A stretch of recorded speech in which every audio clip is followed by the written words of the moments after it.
Bem, boa tarde a todos. Meu nome é Rodolfo e eu venho trabalhando no Laboratório de Fotoquímica do Instituto de Química da UFRJ, principalmente com essa parte de reatividade de estados excitados, fotocatálise e sensores, como a Suiane falou.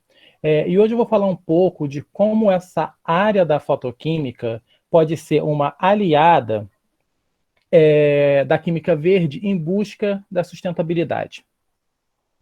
Bem, primeiramente, nós precisamos saber o que é fotoquímica.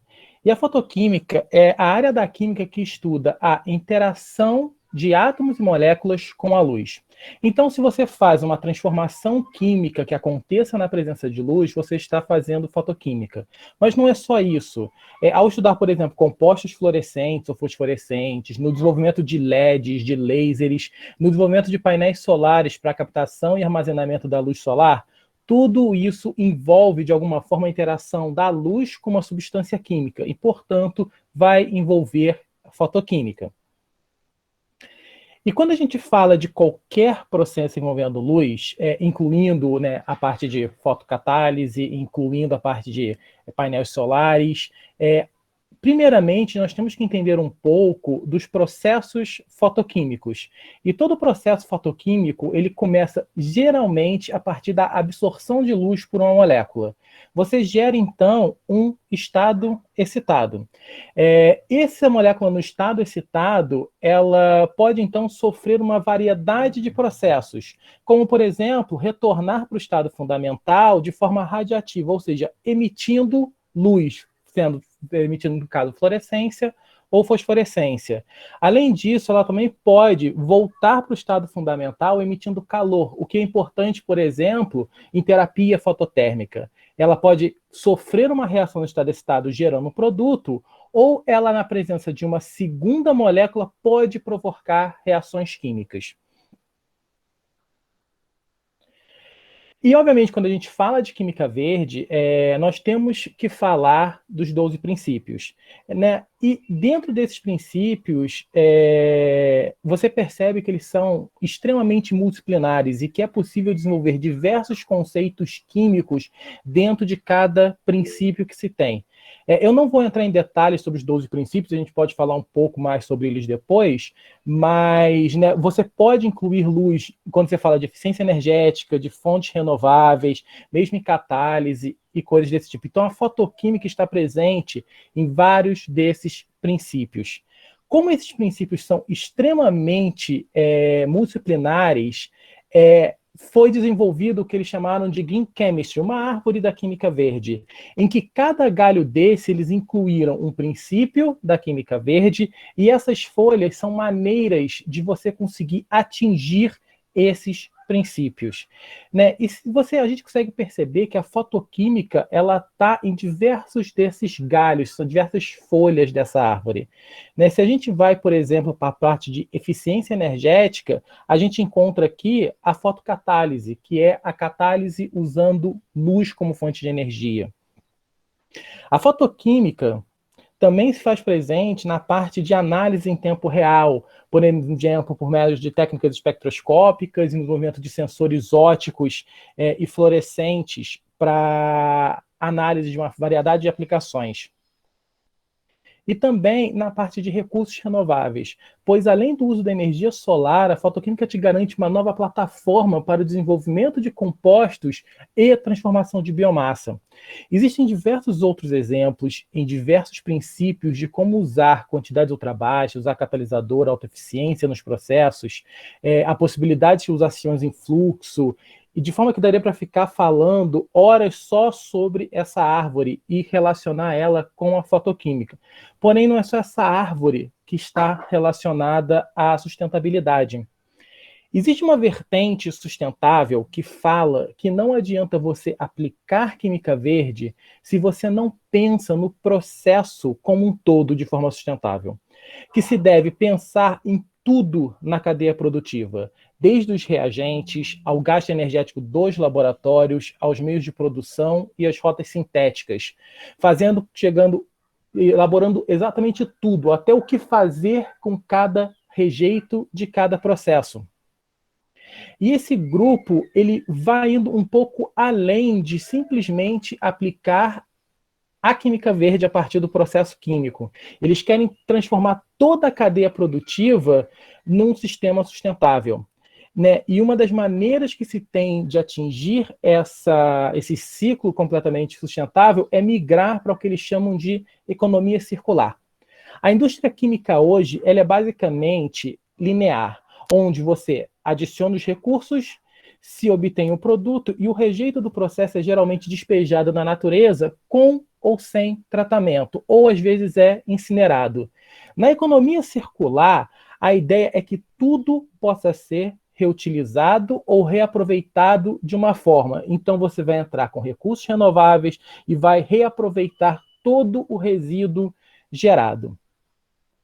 Obviamente, para atingir essa economia circular, é necessário que se façam mudanças no processo de desenvolvimento. Então, se você quer ir de um processo linear para um processo circular, né, você tem que mudar basicamente toda a matéria-prima envolvida. Você tem que passar de matérias-primas que são majoritariamente fósseis para matérias-primas renováveis. E aqui não se fala só na questão energética. Energia, reagentes, solventes. Tudo deve vir preferencialmente de uma fonte renovável. Além disso, a economia deve mudar da tradicional catálise, que em geral usa metais, para o uso de sistemas mais eficientes, como sistemas usando enzimas, fotocatálise, eletrocatálise. Não se deve simplesmente falar em tratamento de rejeitos, se deve começar a falar na reutilização de rejeitos, certo? Então você gerou um resíduo que vai ser reaproveitado de alguma forma. Não só reciclando solventes, por exemplo, mas também como forma de gerar energia e matéria-prima a partir dessas fontes. Se deve pensar em sistemas em que isolamento e purificação sejam minimizados para evitar resíduos e gastos energéticos. E, por fim, que é uma coisa que é muito enraizada atualmente na indústria química, é pensar em performance de um processo simplesmente olhando o rendimento que você tem do produto desejado. Né? Você deve parar de olhar, em geral, quanto produto eu gerei e começar a pensar em quanto reagente eu estou gastando para gerar esse produto, qual a quantidade de solvente, qual a quantidade de energia e, o mais importante, qual a quantidade de resíduo eu estou gerando. E o que eu quero mostrar um pouco hoje é como a fotoquímica pode contribuir para alguma dessas mudanças. Obviamente, ela não vai ser a única solução para você conseguir atingir essa economia circular, mas ela é uma das ferramentas que ajuda no desenvolvimento dessa economia. E nós vamos começar aqui falando do próprio uso da luz. Né? E hoje é impossível se falar de luz sem se falar da matriz energética mundial. Atualmente, petróleo, gás e carvão são as nossas principais matérias-primas. Mas a previsão é que a partir de 2040 a gente tem uma inversão nessa matriz energética e a energia solar é a que passe a ser a protagonista no cenário mundial. E isso se deve principalmente à irradiação solar nos continentes, que é algo atualmente de 1.800 vezes maior do que o consumo global de energia que nós temos. E isso considerando somente os continentes. Se você imaginar a irradiação ainda no mar, essa quantidade chega próxima a 7.000 vezes a quantidade de energia que a gente precisa para as nossas despesas energéticas atuais. Né? E se a gente pega uma conta rápida, se a gente pega essas 1.800 vezes que a gente tem, se a gente utiliza 1% da área terrestre continental para captar essa energia, e considerando painéis solares com apenas 10% de eficiência, a gente ainda conseguiria ter 2 vezes a quantidade de energia necessária para a gente viver atualmente nesse planeta. Dessa forma, arrumar maneiras de usar luz solar, seja captando ou armazenando por meio de painéis solares, ou através de processos químicos que utilizem essa energia, é de extrema importância para a gente garantir os recursos necessários no planeta. Né? E uma das maneiras que a gente tem de continuar fazendo fotoquímica sem necessidade de usar diretamente a radiação solar, né, sem precisar ir, por exemplo, para uma área exposta, é a partir da utilização de lâmpadas. E atualmente uma das maneiras mais eficientes de fazer isso é usando LEDs. E você pode também acoplar um painel solar captando energia para acionar um desses LEDs. E o desenvolvimento dos LEDs ela vem se tornando cada vez mais eficiente, certo? Atualmente, os LEDs eles já estão próximos da eficiência das lâmpadas de baixa pressão de sódio, que é aquela iluminação laranja que geralmente se usa em postes de iluminação pública, certo? E você vê que o desenvolvimento e a eficiência desses LEDs cresceu muito. A gente atualmente está em torno de 180 lumens por watt de eficiência, e a eficiência teórica deles é em torno de 320. Então a gente ainda está na metade da eficiência.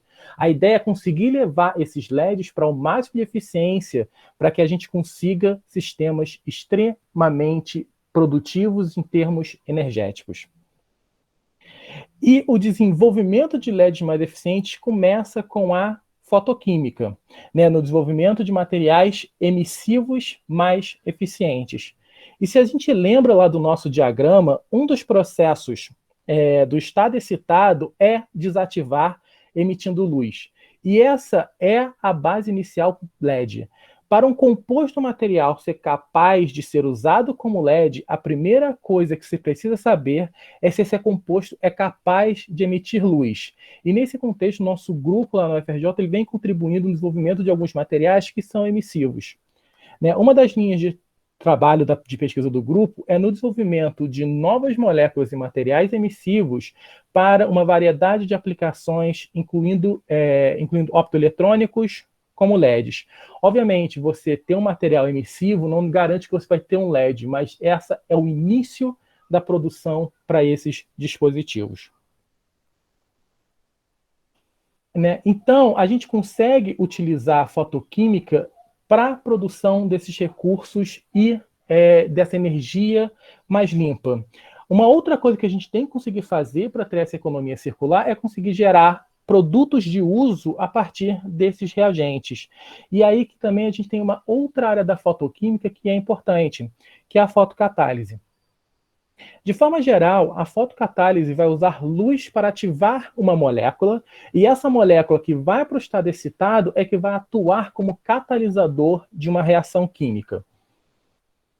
Então, se a gente pensa novamente no nosso diagrama de processos fotoquímicos, em geral, eu vou gerar o estado excitado, mas agora, em vez de eu usar esse caminho para emissão de luz, eu vou botar esse caminho, que é que na presença de uma segunda molécula, ele pode provocar uma reação química. Né? Então, eu vou estar trabalhando com essa parte de cima desse diagrama.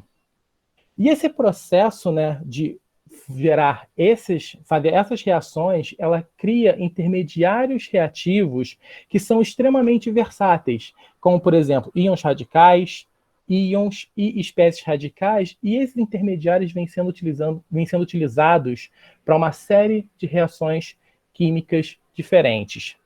Né? Eles são tão versáteis que você pode verificar a partir, por exemplo, de alguns exemplos, que onde a partir de um mesmo cátion, como por exemplo o cátion imínio, ou de um cátion radical da olefina, que são intermediários que você pode formar via fotoquímica Vent, você pode gerar uma série de reações diferentes, como ligações carbono-carbono, carbono-nitrogênio, carbono-oxigênio, entre outras coisas.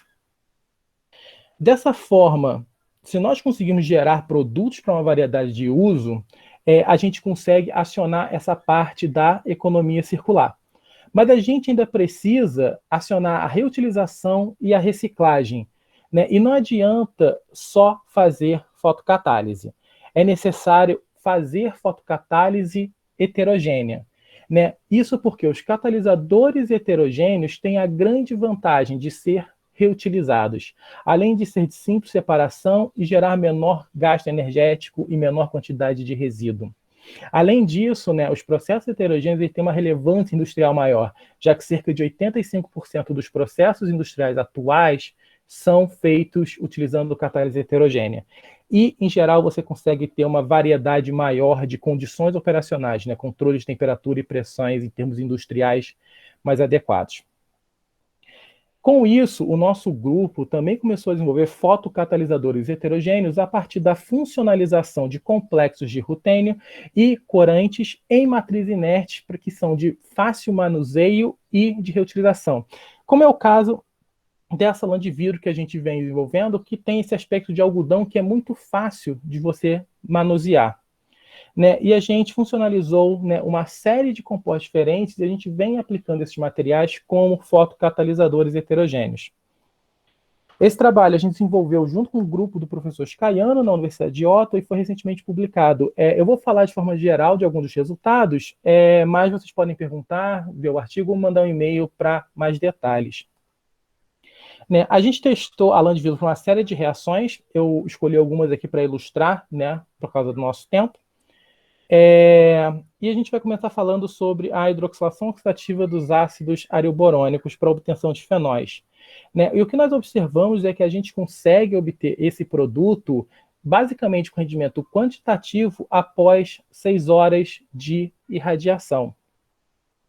Além disso, né, a gente conseguiu ver que a gente consegue reutilizar esse catalisador muito facilmente fazendo experimentos de reciclo. Você basicamente coloca o catalisador, retira a lava e você pode reutilizá-lo para fazer novamente uma reação. E o que a gente observa é que a gente não tem uma perda de rendimento, mostrando que a gente está conseguindo reutilizar de fato aquele material. Né? Com isso, além de usar luz e de gerar o produto desejado, a gente conseguiu incluir a reutilização do catalisador no nosso sistema. Mas ainda falta uma parte para esse ciclo ficar completo, que é usar rejeitos como um recurso, como uma matéria-prima para fazer reações. Então a gente... aqui é só uma foto mostrando como é fácil utilizar o catalisador, né? Ele fica com esse aspecto, você simplesmente tira ele da solução, conseguindo reciclar. Mas, né, a gente precisa também utilizar lixo como um recurso. Foi aí que a gente começou a investigar reações envolvendo furanos, que são compostos com essa estrutura. Né? Mas por que utilizar furanos? Furanos são compostos que podem ser obtidos a partir do tratamento de rejeito de biomassa, como, por exemplo, do rejeito da cana-de-açúcar. Então, conseguir transformar esses compostos em compostos com alto valor é interessante para a valorização dessa biomassa, que atualmente ela é simplesmente queimada. E, particularmente, esse intermediário ele é extremamente versátil, pois ele pode ser usado em diversas reações químicas diferentes. E esse intermediário pode ser formado fotoquimicamente a partir da reação de um furano com oxigênio singlete. Oxigênio singlete é uma espécie reativa de oxigênio que pode ser gerada a partir de transferência de energia a partir de um fotossensibilizador ou um fotocatalisador adequado. Então a gente começou a fazer essas reações e a gente observou que quando a gente irradia o etilfurano na presença dos nossos catalisadores de lã de vidro, era possível formar o endoperóxido também com rendimentos quantitativos após 6 horas de radiação. Então, novamente, a gente está tendo rendimentos quantitativos, a gente não está tendo geração de subprodutos. Além disso, né, a gente, ao analisar por GCMS essa reação, nós observamos que o endoperóxido formado ele poderia ser convertido facilmente num produto de solvólise, que foi confirmado por efeito isotópico. Nós podemos ver a diferença de massa entre o hidrogênio e deutério. Com isso, a gente pode ver que, de fato, esse grupo metóxi está sendo adicionado na molécula e a gente tem a conversão do endoperóxido no produto usando calor, por exemplo. Outro substrato que estamos utilizando são sulfetos. Sulfetos são contaminantes, tanto de solo quanto de água. E a oxidação dessa espécie também pelo oxigênio singlete gera sulfóxidos. E sulfóxidos são compostos que são extremamente importantes para a indústria farmacêutica, de forma que você consegue pegar um poluente e transformar em compostos que são importantes para a indústria química. Essa é uma reação que a gente começou a trabalhar recentemente, a gente teve que interromper por causa da pandemia, né? E após 6 horas de radiação, a gente está tendo rendimentos em torno de 25%. Nós devemos voltar essas reações assim que a pandemia permitir, mas nós vemos que, embora o rendimento ainda não seja alto, nós estamos conseguindo transformar esse poluente num produto que pode ser interessante para a indústria farmacêutica, usando novamente fotocatálise, usando luz para fazer essa reação química. Eu também vou falar rapidamente da remediação de águas poluídas usando fotocatálise. Também é possível degradar poluentes e purificar água a partir do uso de luz. E no grupo a gente também desenvolveu uns catalisadores baseados em óxido de titânio, suportado em areia, para fazer esse tratamento. A gente tem tido resultados muito bons em relação a isso. Né? A gente consegue observar aqui que a gente tem um efluente e, após a gente tratar, né, sobre radiação, a gente tem basicamente água purificada ali no final.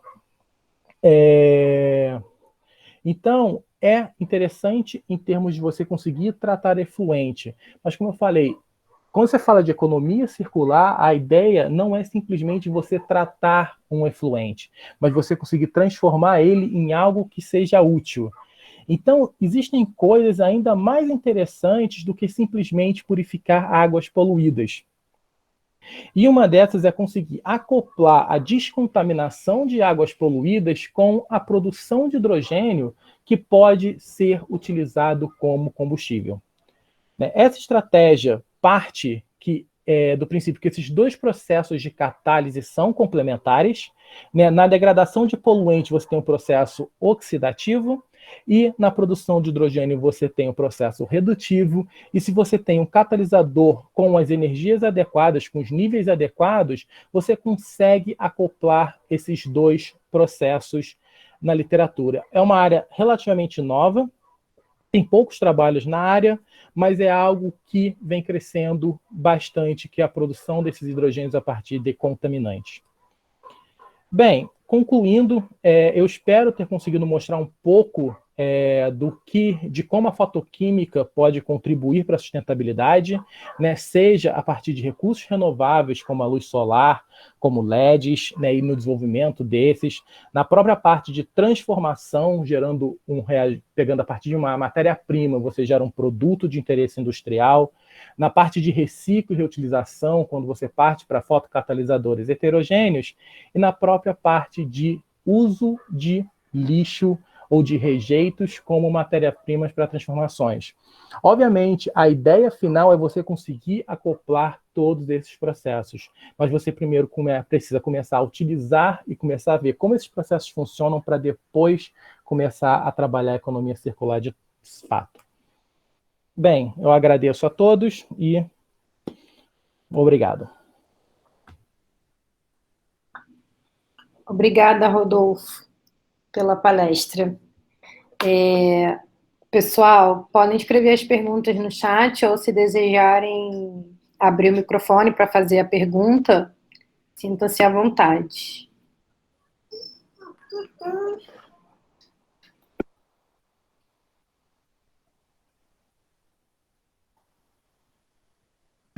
Eu tinha uma pergunta, posso fazer por áudio?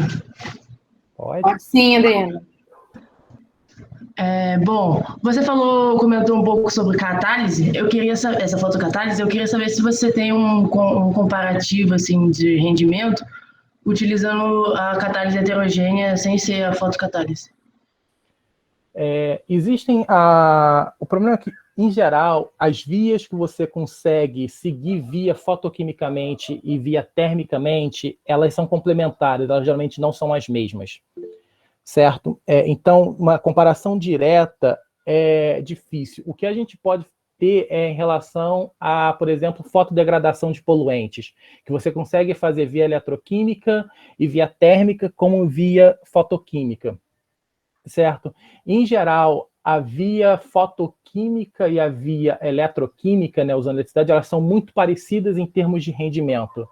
A térmica, você tem o problema de como controlar essa dispersão de calor em um solvente sem perda de energia. Porque quando você fala de um processo que está usando luz, Só quem vai estar absorvendo luz é o seu catalisador. Quando você fala de um processo térmico, todo o meio vai estar absorvendo calor. Então você tem perdas energéticas muito grandes em processos térmicos por causa disso.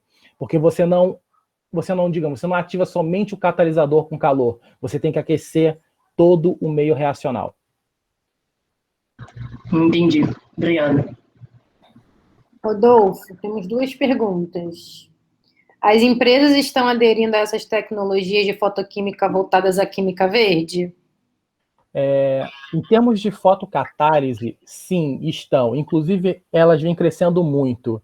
A Merck, por exemplo, ela desenvolveu um laboratório piloto junto com a Universidade de Princeton para desenvolvimento de fotocatálise em larga escala usando sistemas em fluxo.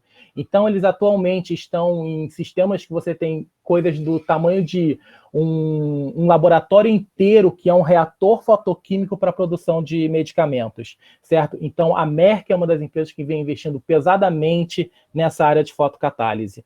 Outra é a própria GSK, né, que ela vem investindo também em algumas tecnologias alternativas, usando tanto fotocatálise quanto eletrocatálise para o desenvolvimento de produtos de interesse deles, obviamente. Boa, tem mais uma aqui. Gostaria de saber se vocês calculam o rendimento da reação, né, ou a eficiência do processo como um todo. Você começou falando aí dos altos rendimentos quantitativos, né, que vocês tiveram. Sim. Em geral, a gente calcula os dois, certo?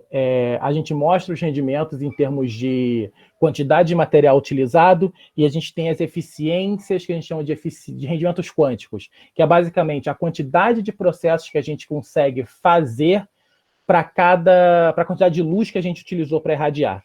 Então, basicamente, você tem o quanto você conseguiu gerar de produto a partir do gasto energético que você teve. Em geral, esses rendimentos, essas eficiências, né, em termos de rendimento químico fotocatalítico, eles estão girando entre 40% e 50%, o que ainda não é ideal, certo? A gente tem muita perda por irradiação direta, luz que passa para o outro lado do sistema. Então, a gente está começando a tentar trabalhar com sistemas que são completamente espelhados também para evitar essas perdas e aumentar a eficiência do processo, não necessariamente o rendimento. Entendi. Mais alguma pergunta, pessoal?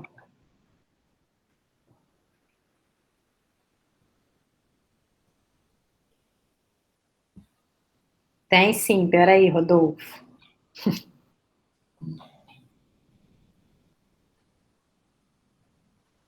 Bem, tem uma sobre quais seriam os métodos para melhorar o rendimento. Bem, depende do tipo de rendimento. Se for rendimento em produto, muitas vezes é simplesmente aumentar o tempo de reação, ou aumentar a quantidade de catalisador, ou você aumentar a quantidade de luz que você está utilizando. Se você quer aumentar a eficiência do processo, você tem que começar a evitar que você tenha perdas para o sistema.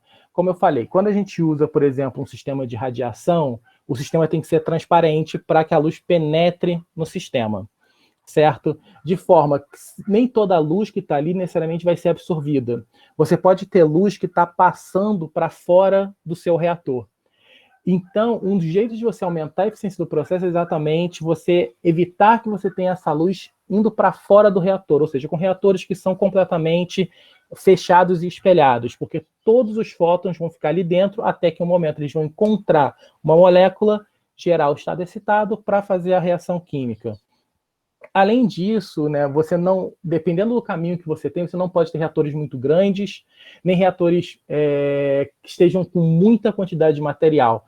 Porque, por exemplo, pensa que você pega um reator, um tubo de vidro, enche ele de areia e tenta passar luz. A luz vai ficar basicamente retida só na superfície e não vai atingir o que está no meio do reator, por exemplo. Então, você tem que também conseguir minimizar esse efeito que a gente chama de efeito filtro, que é que só as compostos que estão na superfície tenham acesso à luz, certo? Então, você geralmente trabalha com reatores mais finos, mas que você faz, por exemplo, sistemas em fluxo, que o reagente fica recirculando várias vezes até a reação estar completa. ou mesmo microreatores que vão fazendo vai e vem, para que você tenha a mesma quantidade de um reator grande, mas por caminhos menores, certo? Então, sempre são métodos para melhorar a eficiência do processo.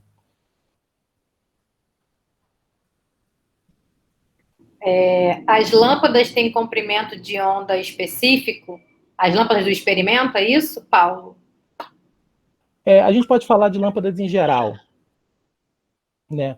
Existem lâmpadas sim com comprimento de onda específico, são geralmente o que você usa quando você quer fazer um processo específico, certo? Então, por exemplo, se você tem um catalisador que ele absorve na região, por exemplo, do azul com máximo em 450, você vai tentar buscar um LED ou uma lâmpada que gere fótons só naquela região, ou seja, um LED azul na região de 450. Se você quer fazer um processo mimetizando, por exemplo, a luz do sol, como, por exemplo, é o ideal nos casos de fotodegradação, você vai usar uma lâmpada que seja uma lâmpada solar, ou seja, uma lâmpada branca que tem um espectro parecido com o espectro do sol, ou mesmo a luz solar para fazer essas reações químicas. No caso dos nossos experimentos, os de fotocatálise, né, para as transformações do ácido fenilborônico, dos furanos e dos sulfetos, que são os poluentes, a gente usou um LED específico, um LED azul. Para os ensaios de fotodegradação de matéria orgânica em água, a gente usou um reator solar.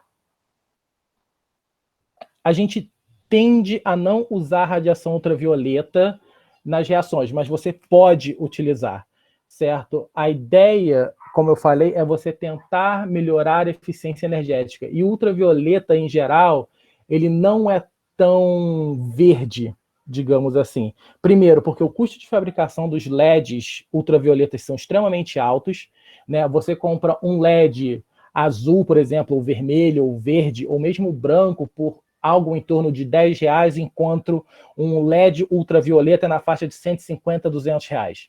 Certo? Então, você tem um gasto envolvido na fabricação desses LEDs ultravioletas que é muito alto, o que diminui o rendimento energético deles. Em geral, LEDs ultravioleta também esquentam mais do que os LEDs azuis, então você tem uma perda térmica maior. Certo? Então, você pode usar radiação ultravioleta, mas a gente tende a fugir dessa parte do espectro. Tem mais uma.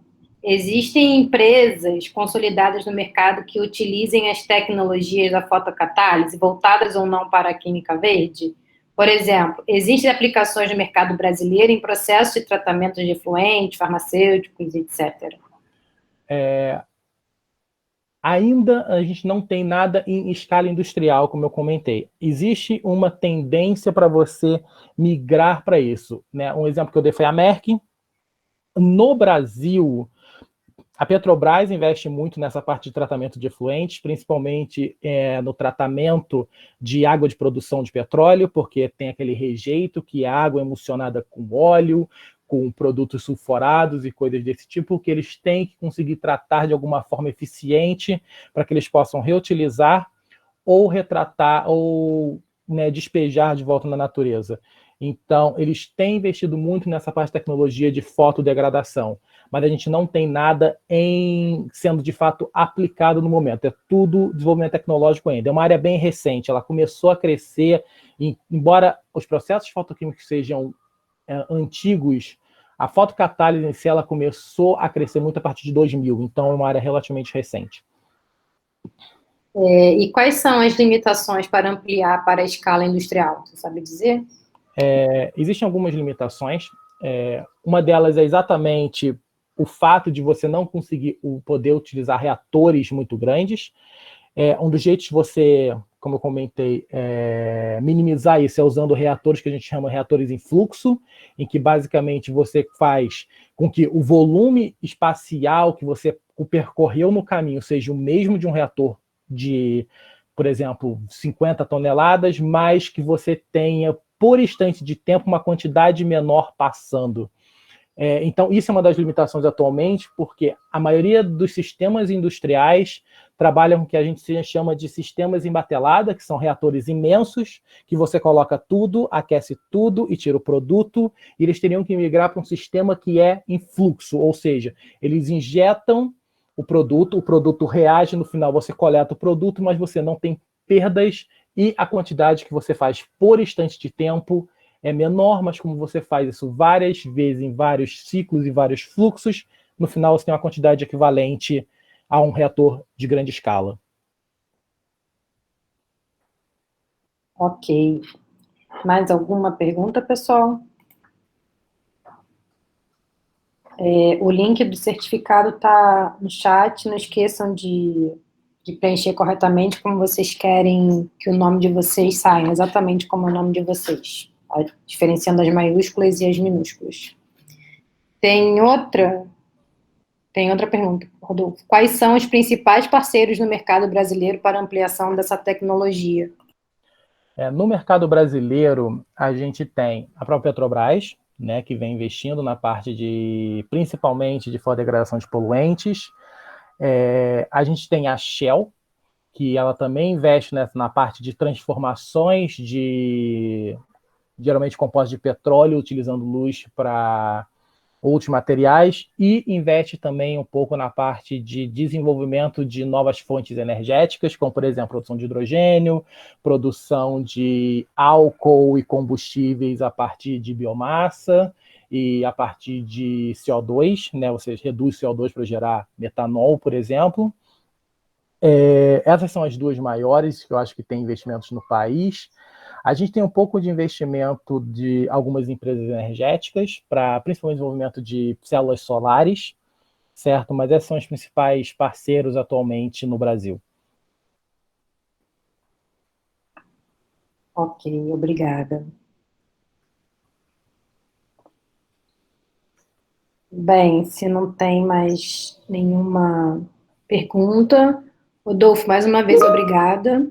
Em nome do Chapter, eu agradeço a sua participação. É muito legal o que você expôs aqui para a gente. Eu vou dar alguns avisos, tá? Não desisto ainda não. O próximo webinar do dia 12, da 12 de outubro, é com a Juliana Vidal, da Beyond P9, e a Escola Brasileira de Química Verde vai acontecer em novembro. Para vocês ficarem atentos às nossas redes sociais, porque ali a gente informa todos os detalhes dos próximos webinars e outros eventos que a gente possa vir a fazer. A gente agradece a participação e desempenho de vocês nesses cursos de Química Verde, que o Chapter também terminou semana passada, e nas atividades propostas. E qualquer dúvida, vocês escrevam para a gente um e-mail ou entrem em contato no nosso Instagram, e sigam também o nosso canal no YouTube. Ok, pessoal? Obrigada pela participação de todos. Até o próximo encontro. Rodolfo, mais uma vez, obrigada, tá? E boa sorte na próxima etapa. Obrigado a vocês pelo convite e obrigado também, e boa sorte também com essa iniciativa maravilhosa que é o Asset Chapter. Obrigada.